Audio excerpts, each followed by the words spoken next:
বাংলাদেশ টি-20 দলের ক্যাপ্টেন লিটন দাস এবং জাতীয় দলের প্রধান নির্বাচক গাজী আশরাফ হোসেন লিপু তারা মুখোমুখি অবস্থানে।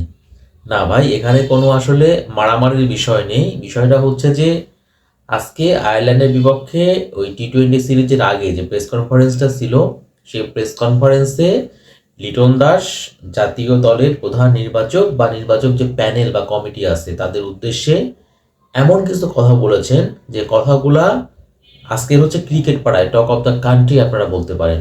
নর্মালি কিন্তু এই রকমটা সচরাচর আমরা আসলে কোনো ক্যাপ্টেন যে ওই নির্বাচক কমিটির দিকে এরকমভাবে রাগ বা ক্ষোভ উগরে দেন, আমরা কিন্তু বাংলাদেশি ক্রিকেট ইতিহাসে এরকমটা খুবই কম দেখে থাকি।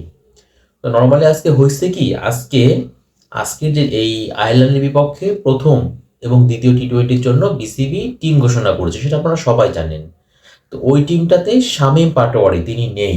নর্মালি আজকের প্রেস কনফারেন্সে লিটন দাসের কাছে জানতে চাওয়া হয়েছিল যে শামীম পাটোয়ারি না থাকার ব্যাপারটা নিয়ে। তো এই জায়গাতে মূলত ব্যাপারটা হচ্ছে লিটন তখন তিনি বলেছেন যে আসলে শামীমকে দলে না রাখার ব্যাপারে, মানে নর্মালি হয় কি জানেন, যে যে কোনো সিরিজের আগে যখন টিমটা ঘোষণা করা হয়, বাংলাদেশের যে ক্রিকেটের কালচারটা আমরা সবাই জানি, সেখানে হলো যে টিমটা দেয়া হয়, টিমটা মূলত নির্বাচক যে কমিটি বা প্যানেলটা আছেন তারা ক্যাপ্টেনের সঙ্গে তারা কথা বলে নেন, ক্যাপ্টেনের মত নেন। এবং এরকমটাও আমরা জানি, ধরেন নির্বাচক প্যানেল বা নির্বাচক কমিটি যে 15 জনের টিমটা দিল বা 16 জনের টিমটা দিল, তো অধিনায়ক হয়তো মনে করলেন যে ওকে না রাখলে পারেও চলে, তিনি তার মতটা কিন্তু নির্বাচকদের কাছে জানাতে পারেন।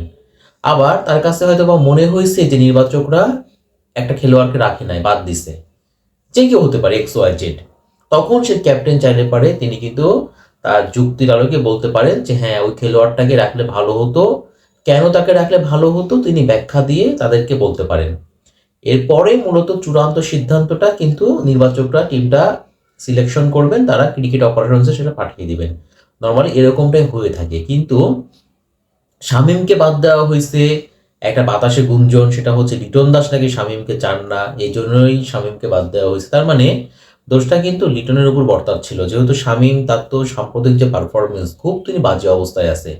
নর্মালি পারফরমেন্স বিবেচনা করেই কিন্তু শামীম পাটোয়ারি বাদ পড়েছেন, কিন্তু তাকে নির্বাচকরা বাদ দিয়েছেন। আলটিমেটলি সে দোষটা হচ্ছে লিটনের উপর যাচ্ছিল।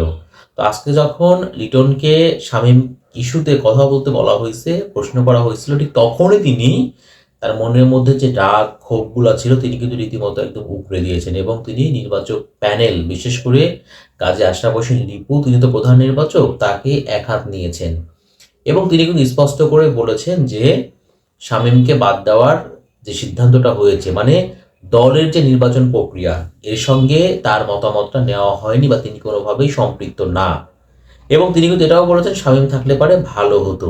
আবার লিটন কিন্তু একথাও জানিয়ে দিয়েছেন তাকে নির্বাচকরা এবং বোর্ড থেকে এই কথা বলা হয়েছে যে তোমাকে আমরা যে টিমটা দিব তোমার ওই টিমটাই তোমাকে নিয়ে খেলতে হবে, তুমি তোমার কোনো মত দিতে পারবা না যে ওকে কেন রাখলেন না, ওকে নিতে হবে, ওকে কেন বাদ দিলেন। মানে এখানে নির্বাচকরা হচ্ছে সর্বে সর্বা।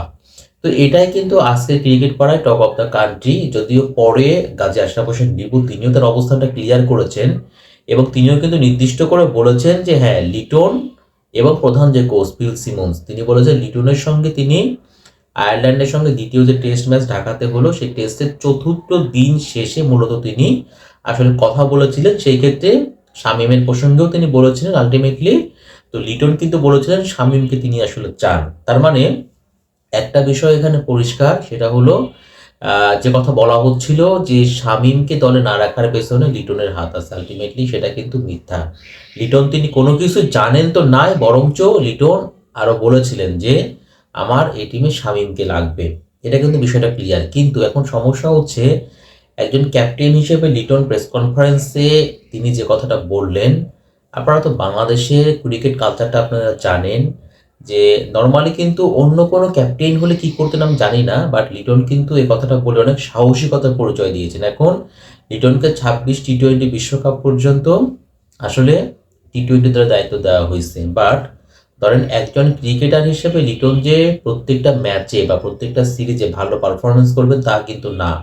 বাট আজকে লিটন তিনি যেভাবে ওপেনলি তিনি যে মুখটা খুললেন, তাতে করে একটা বিষয় কিন্তু হলো, নির্বাচক যে প্যানেলটা আছে জাতীয় দলের, সেই নির্বাচক প্যানেলের সঙ্গে লিটনের কিন্তু একটা ভেতরে ভেতরে একটা কিন্তু ঝামেলা বা দ্বন্দ্ব তৈরি কিন্তু আজকে থেকে হয়ে গেল। এখন যদি লিটন 2টা বা একটা ম্যাচে পারফরমেন্স করতে না পারেন, তাহলে তাকে কিন্তু বাদ দেওয়াটা খুব ইজি হবে। নর্মালি হয় কি জানেন, ক্রিকেটাররা তো মাঠে খেলেন, সো তাদের কিন্তু পারফরমেন্স করতে হয়, আর নির্বাচক তাকে তো খেলতে হয় না। তার মানে গাজী আশরাফ হোসেন লিপু এখন কিন্তু অপেক্ষায় থাকবেন, বা নির্বাচক যে প্যানেলটা আছে তারা কিন্তু অপেক্ষায় থাকবে যে লিটন কখন কারা পারফরমেন্স করেন, এবং পারফরমেন্স করলে পারেই ডাইরেক্ট বলে দেওয়া হবে ও তো পারফরমেন্স নাই, ও বাদ পড়বে। তো এইরকমটাও যে হবেই এরকমটা ভাবার কোনো সুযোগ নেই, এরকমটা নাও হতে পারে। বাট যেহেতু লিটন তিনি মাঠে, তিনি হচ্ছে ন্যাশনাল টিমের ক্যাপ্টেন, তিনি দলটা পরিচালনা করছেন, এবং দল যদি রেজাল্ট ভালো করে লিটন যেমন প্রশংসিত হবেন ক্যাপ্টেন হিসেবে, ঠিক তেমনভাবে দল কিন্তু খারাপ করলে পারে লিটনকে সমালোচনার তীরে বিদ্ধ করা হবে। আবার সামনেই কিন্তু 26 বিশ্বকাপ, আয়ারল্যান্ডের সঙ্গে এই সিরিজটাই কিন্তু বিশ্বকাপের আগে বাংলাদেশের শেষ সিরিজ। তো খুবই স্বাভাবিক লিটনের নিশ্চয়ই একটা পরিকল্পনা আছে 26 বিশ্বকাপকে কেন্দ্র করে, এবং তিনি কিন্তু সেই বিশ্বকাপকে সামনে রেখেই মূলত একটা একটা গোছানো একটা টিম তিনি চান।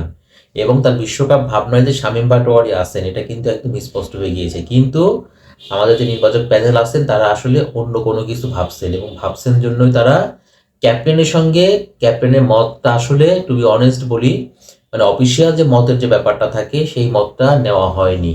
যদি ক্যাপ্টেনকে গুরুত্ব দেওয়া হতো, মানে একটা খেলোয়াড় যিনি ন্যাশনাল টিমের ক্যাপ্টেন, তার তো সম্মানের একটা ব্যাপার আছে, লিটনকে সে সম্মানটা কিন্তু দেওয়া হলো না। এখন আমার মনে হয় যেখানে সম্মান নাই সেখানে আসলে ওই ক্যাপ্টেন্সি লিটন কি করবেন। তা আমার মনে হয় যে যদি এরকমটা চলতে থাকে বলারও সুযোগ নাই, কারণ যেহেতু বিশ্বকাপের আগে আর কোনো টি-20 সিরিজ নাই, বা টি-20 সঙ্গে যেটা করা হয়েছে এবং এখন যে সিচুয়েশনটা তৈরি হয়েছে, যে পরিস্থিতি তৈরি হয়েছে, তাতে আমি টু বি অনেস্ট আমি জানি না যে 26 বিশ্বকাপে লিটন দাসকে আমরা ক্যাপ্টেন হিসেবে পাবো কিনা। এরকমটাও হয়তো বা হতে পারে, আয়ারল্যান্ড সিরিজ শেষে লিটন দাস নিজ থেকেই ক্যাপ্টেন্সিটা তিনি হয়তোবা ছেড়ে দিতে পারেন। তবে যেটা হয়েছে সেটা আসলে বাংলাদেশের ক্রিকেট কালচারের সঙ্গে চায় না। নর্মালি গাজী আশরাফ হোসেন লিপু একটা কথা আজকে বলেছেন কি জানেন, যে তারাই হচ্ছে সর্বে সর্বা, তারা যেটা করবেন, যে দলটা দিবেন সে দলটা নিয়েই মূলত খেলাইতে হবে, সে দলটাই মূলত খেলবেন। তার মানে এখানে যে একজন ক্যাপ্টেন আছেন যিনি মাঠে দলটাকে পরিচালনা করছেন, তার মতামতকে তারা গুরুত্ব দিতে চান না। তো আসলে কি লিটন দাস তো একটা ক্যাপ্টেন, তাই না? তিনি তো একটা সম্মান ডিজার্ভ করেন, তাকে কি সেই সম্মানটা দেওয়া হচ্ছে?